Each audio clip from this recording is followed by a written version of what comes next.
Ça nous a fait un gros pincement parce que abandonner la tour d'Assas, c'était pas évident. Ah, j'ai pleuré. Ah, j'ai pleuré. Et pourtant, je suis partie parce que je me suis mariée. J'étais contente d'être mariée parce que c'est moi qui l'ai choisi. Mais partir, je pleurais parce que je laissais tout derrière moi. Déjà, je laissais ma famille, mes amis, la tour. Dire au revoir à un appartement dans lequel on est né et grandi n'est pas facile. C'est comme abandonner une partie du soi.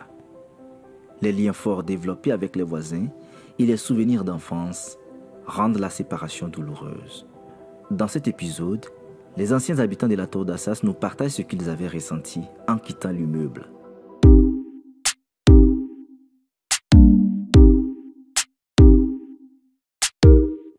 Je m'appelle Islam Deguenou et je fais partie d'une équipe de jeunes reporters citoyens.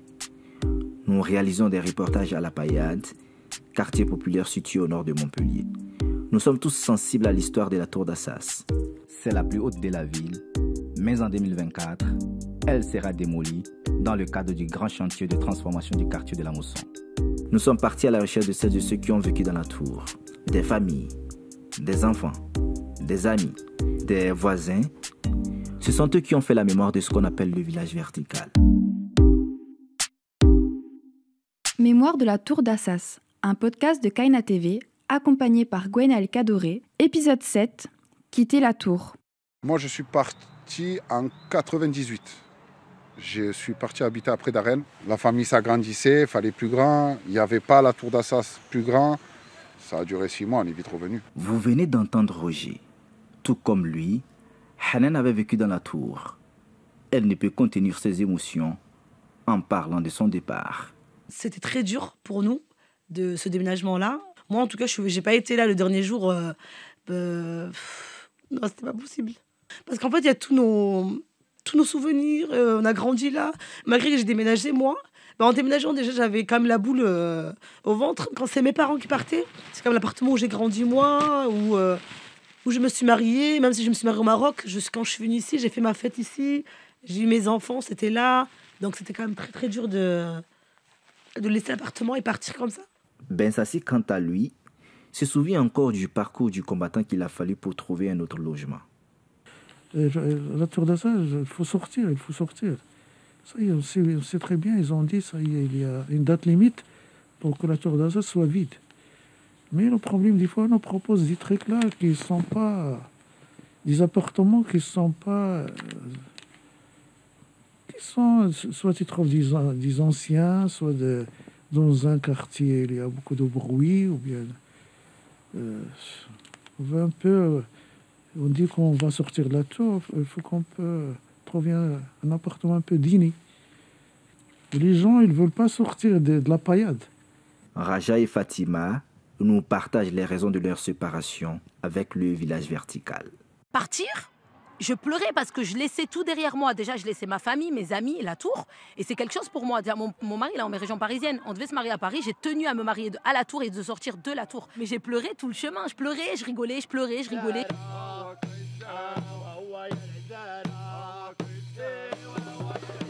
Après, bon, ma mère, ça lui a fait un gros changement. Elle était très attachée à la tour d'Assas. Là, au jour d'aujourd'hui, elle en parle toujours. Et puis, elle a déménagé pas loin. Mais c'est vrai que c'était un gros changement pour elle. Pour eux, ils commençaient à prendre de l'âge et qu'ils avaient des pathologies. Et quand l'ascenseur était en panne, c'était un peu compliqué. Pour Roger, Hanan et Ben Sassi, la disparition de la tour d'Assas serait une perte monumentale. C'est un monument. C'est un pincement au cœur. C'est beaucoup de souvenirs, beaucoup de notre jeunesse qui s'en va.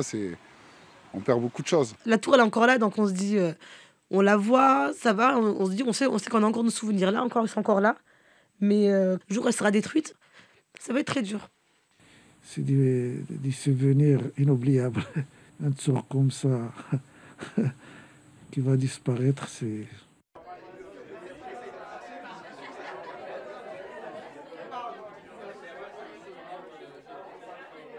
Parce que là-bas, quand tu sors, tu rigoles avec les gens. Il y a des gens là-bas qui étaient très gentils. C'est vrai, ils étaient très gentils. Ça, c'est des gens inoubliables. Ils sont partis, mais il y en a qui n'est pas content. Je ne trouve jamais comme la tour d'Assas, jamais.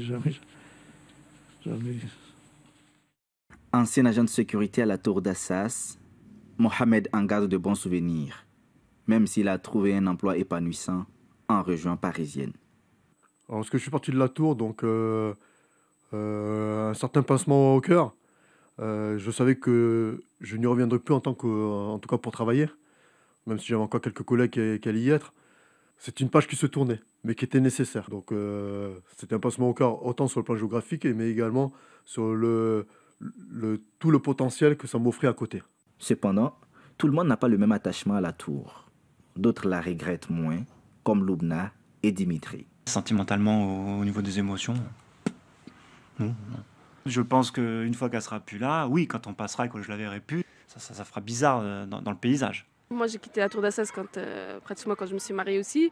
J'ai pas pleuré parce que je restais à la paillade aussi, tu vois. Oui, parce que voilà, t'es C'est restée, peut-être tu la aussi voyais pour ça. toujours. Je la voyais tous les jours, je la vois tous les jours quand j'ouvre la fenêtre. Les années sont passées, mais les souvenirs des bons moments vécus restent. Comme s'il était impossible d'oublier la tour. Elle m'a tellement manqué, quoi, de partir pendant... Je la voyais tous les 3-4 mois quand je redescendais les vacances scolaires. C'est quelque chose. Quand on a vécu tant d'années avec des belles choses, avec des personnes extraordinaires, donc ça s'oublie pas. Hein.